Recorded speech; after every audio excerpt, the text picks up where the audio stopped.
नमस्कार, मैं हूं प्रशांत भारद्वाज और आप देख रहे हैं न्यूज रूम पोस्ट। रूस और यूक्रेन के बीच चल रही युद्ध की अटकलों पर विराम लगता नहीं दिख रहा है। जहां एक तरफ सैटेलाइट तस्वीरें इस बात की तस्दीक करती हैं कि रूस ने यूक्रेन सीमा पर अपने सैन्य जमावड़े को पहले से बढ़ा दिया है, तो वहीं दूसरी तरफ रूस के राष्ट्रपति व्लादिमीर पुतिन ने यूक्रेन के दो अलगाववादी प्रांतों को लुहांस्क और डोनेत्स्क को स्वतंत्र देश घोषित कर दिया है।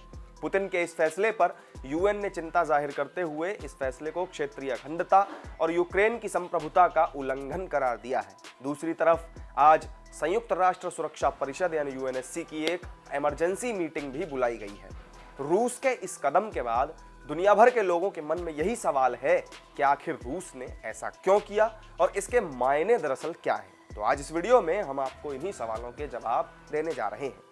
दरअसल यूक्रेन के डोनेत्स्क और लुहांस्क में रूस समर्थित अलगाववादी रहते हैं और इन दोनों क्षेत्रों को मिलाकर डोनबास के नाम से जाना जाता है। यह क्षेत्र 2014 में ही यूक्रेन सरकार के नियंत्रण से बाहर हो गया था और वो खुद को पीपल्स रिपब्लिक मानते हैं।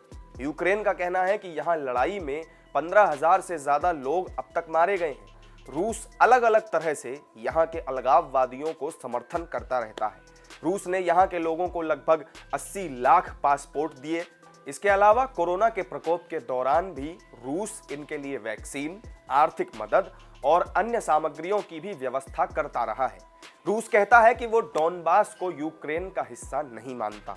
रूस इस इलाके में अपनी सेना भेजता रहता है और कहता है कि यूक्रेन से इन लोगों की सुरक्षा के लिए ऐसा किया जा रहा है। पिछले महीने यहाँ के अलगाववादियों ने रूस से मदद भी मांगी थी।